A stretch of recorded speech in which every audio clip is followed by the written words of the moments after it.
Bonsoir Chérif. Tu as voté hier? Non, sûrement pas parce que tu n'étais pas concerné.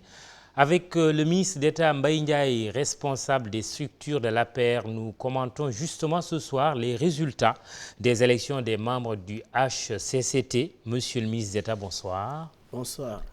Au moins 70 sièges sur les 180 en jeu pour votre coalition, Benno Bokk Yakaar. Ce verdict des urnes était-il ou est-il celui auquel vous vous attendiez pour le scrutin de dimanche? Oui, je voulais donc rendre grâce à Dieu et remercier le peuple sénégalais, même si c'est une élection indirecte.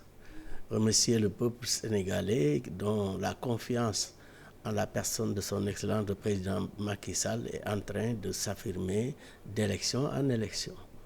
80 sièges étaient effectivement en jeu. Aujourd'hui, on ne peut pas dire de manière formelle ou de manière ferme que tant ou tant a été perdu ou gagné. Il faut attendre que les institutions chargées de ce travail-là se définissent. Oui, la Cour d'appel pour les résultats provisoires. Justement, vous y siégez au nom de votre parti. Quelles sont les dernières informations? Vous avez perdu où exactement aujourd'hui? Bon, on a fait déjà le travail à mi-chemin. Donc il y a Dakar qui semble être perdu. Il y a Ziguinchor qui était prévisible parce qu'on n'avait pas de liste là-bas. Il y a Malem Hodar, il y a Birkelane. C'est une surprise, ça.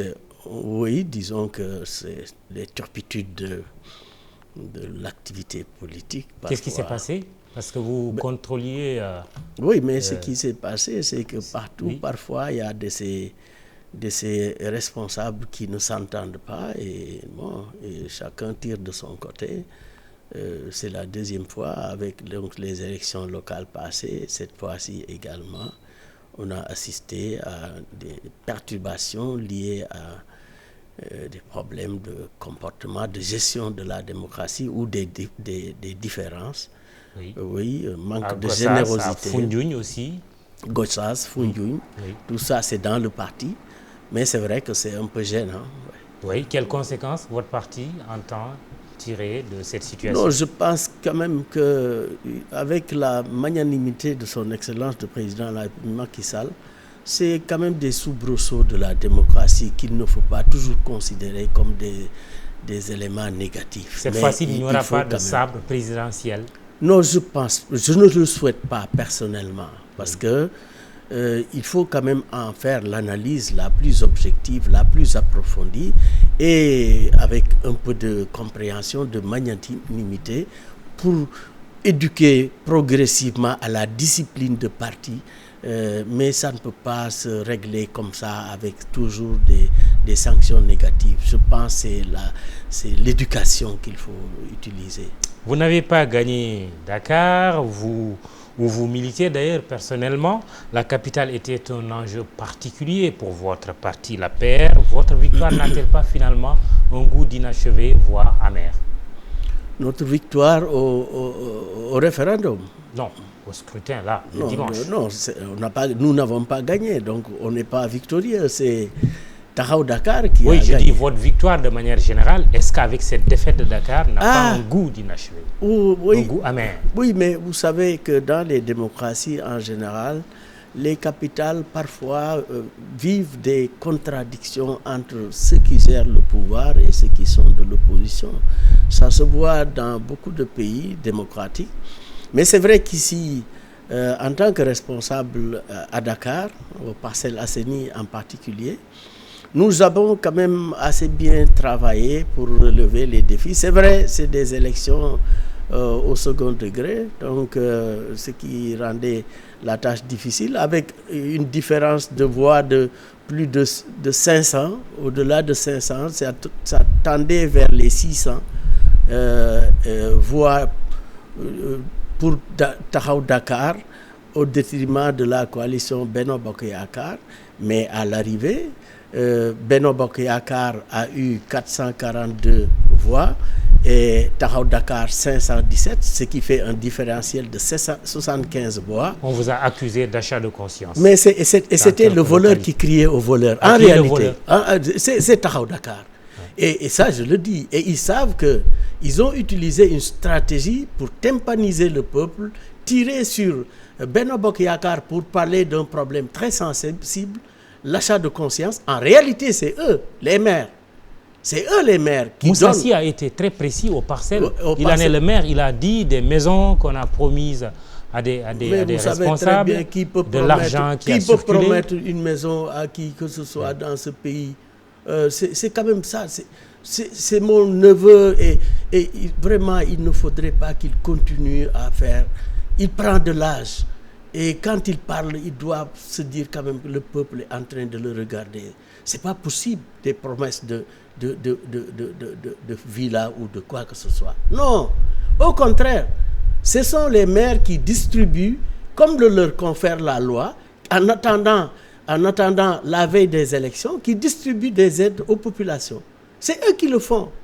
Et ils ont tympanisé le peuple en disant l'achat de conscience est deuxième niveau.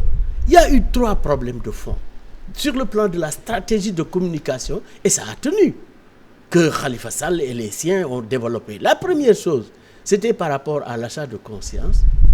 La deuxième chose, c'était le problème de la mise à disposition du fichier électoral. Vous savez, le code électoral sur ce plan-là n'a jamais dit qu'on doit remettre aux listes de candidats le fichier électoral. Jamais. Ça n'existe dans aucun texte et ils le savent très bien.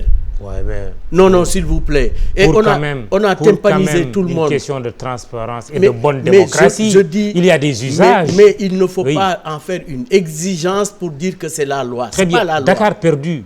C'est une défaite amère, apparemment. Non, mais c'est une défaite parce que moi, je n'aime pas perdre, personnellement. Oui.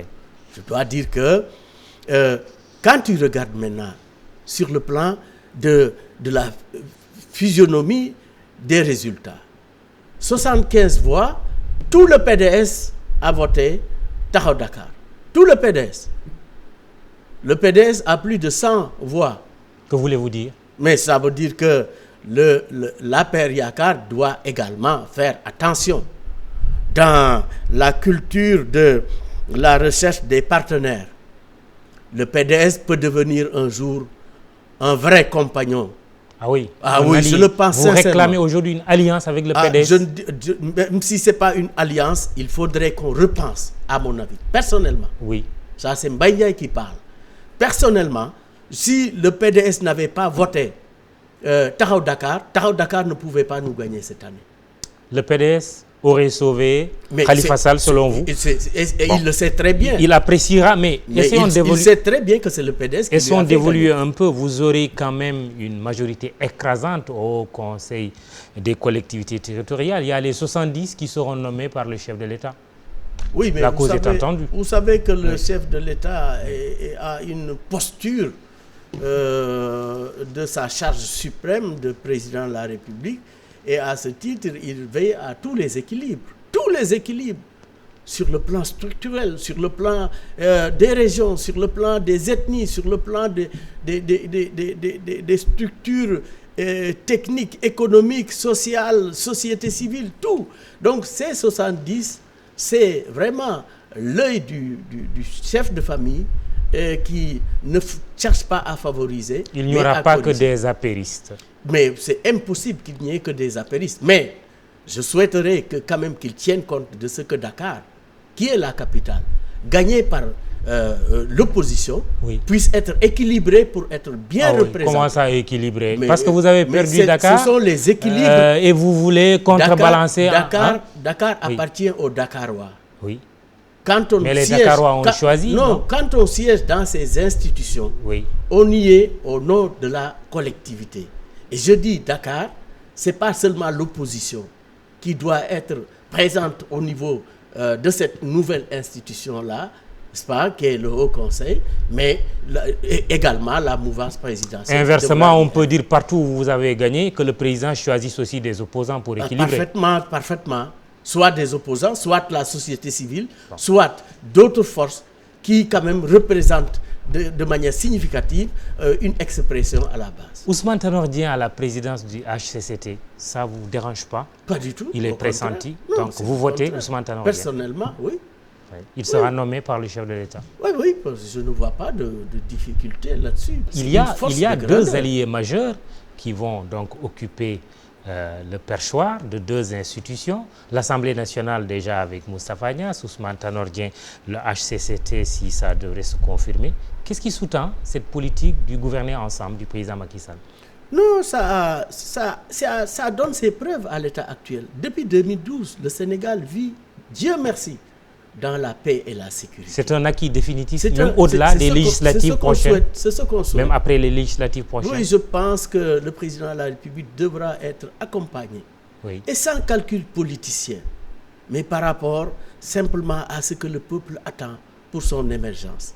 Le Sénégal attend à être gouverné de manière stable, mais de manière extrêmement responsable, pour que tout ce qui gravite autour de la sécurité et de la sécurisation des personnes et de leurs biens, tout ça soit écarté du Sénégal. Et je pense que le gouverner ensemble en est un élément fondamental. L'APR n'est pas intéressé par l'Assemblée nationale au sortir des législatives de 2017. Ah si, je pense si que vous oui. devriez avoir la majorité, bon, les Sénégalais vont en décider. Vous êtes intéressé? Oui, parfaitement. Le Sénégal, oui, l'APR est intéressé. Parce que quand même, c'est une des forces principales qui composent Benno Bokk Yakaar. Vous personnellement? Pourquoi pas? Faut pas être... oui, faut pas... Je ne suis pas un homme qui fuit ses responsabilités. Oui, pourquoi pas? Quelles conséquences le président Macky Sall va-t-il ou devrait-il tirer de l'après-référendum de mars dernier, des élections au HCCT et des législatives de juin prévues dans 8 mois donc? Un remaniement du gouvernement? Alors, vous savez, ce qui se passe dans la tête d'un président de la République, il est le seul à le savoir. Quelle que puisse être votre proximité, ce dont il dispose comme information et sa conviction et par rapport à la lecture qu'il fait de la situation, personne ne peut par anticipation dire qu'il va faire ceci. Il est de coutume au lendemain d'une élection que le gouvernement aussi bouge, hein? C'est possible, mais ça, c'est du domaine réservé, vraiment, de son Excellence, le président de la République. Il ne devrait tirer aucune conséquence? Non, c'est sûr qu'il y aura des conséquences, mais à quel niveau? À quel niveau faut-il les situer? C'est au niveau de la répartition des responsabilités, au niveau de l'accroissement de la culture démocratique à faire pour aider les responsables à être beaucoup plus généreux, à être beaucoup plus... Voilà, il y a plusieurs, en tout cas, possibilités pour le président de la République, président du parti et de la coalition. Quand même, il a beaucoup de... Mais je pense qu'il ne faut pas négliger également la lecture du compagnonnage sur ses composantes et sur leur comportement. Parce que quand même, ces élections-là, il faut les analyser avec beaucoup de froideur et regarder quand même les responsabilités partagées, est-ce qu'elles ont été globalement prises en charge. Dernière question, qu'est-ce qui est devenu la gouvernance sobre et vertueuse du président Macky Sall au regard des accusations justement de malgouvernance qui pèsent sur le pouvoir concernant le secteur du pétrole et du gaz par exemple? Vous savez que sur ces plans-là, c'est vrai, un état de droit quand il se soumet au droit, on a tendance à considérer que ces acteurs sont des hommes faibles ou en tout cas c'est ce qui explique qu'aujourd'hui, la bonne gouvernance, qui est quand même un vocable géré, conduit et managé par le président Macky Sall sur tous les plans, en mettant en place des institutions qui puissent permettre de veiller à tout ce qui se fait pour que tout soit transparent, traçable, et c'est ça qui fait qu'aujourd'hui, l'ouverture de cette démocratie qui peut être considérée comme excessive, n'est-ce pas? Ah oui? Oui, tout tout à fait.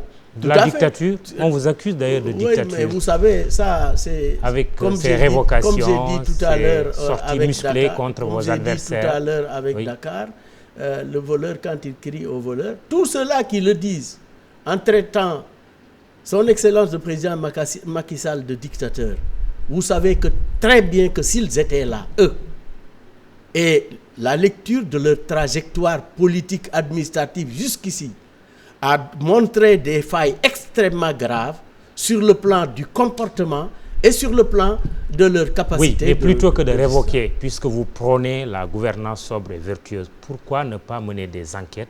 Pourquoi ne pas édifier l'opinion sur ces accusations? Vous savez que la loi, dans les contrats pétroliers et gaziers? La loi et le règlement auquel nous sommes tous soumis dans une démocratie. La loi a mis en place des procédures de sanctions positives ou négatives. L'homme ou les hommes ou ceux à qui vous pensez, les structures ont mis en place toute cette procédure pour respecter leurs droits, mais également leurs devoirs. L'inspecteur Sonko, par exemple. Mais si vous prenons faites cet exemple, oui. Je suis très à l'aise pour parler de ce dossier Sonko. En un mot? Mais en un mot, c'est un homme qui n'a pas accepté de se soumettre au droit. Aucunement dans le pays, quand un citoyen du Sénégal, dans une structure de l'administration, est convoqué par une commission de discipline, nulle part dans la trajectoire historique du Sénégal, vous n'avez pas vu l'assistance d'un avocat. Aucunement. Vous ne l'avez pas vu. On a parlé d'un conseil. Non, mais s'il vous plaît, le conseil de discipline. D'un défenseur. Non, de toute façon, on a amené une meute d'avocats, en tout cas plusieurs avocats, pour simplement faire du show médiatique. Merci, voilà. Monsieur le ministre d'État Mbaye Ndiaye, responsable des structures de l'APR. Chérif, c'est tout. Peut-être que la prochaine fois, tu seras élu. Merci. Demain, Antoine Diouf au rendez-vous et excellente soirée.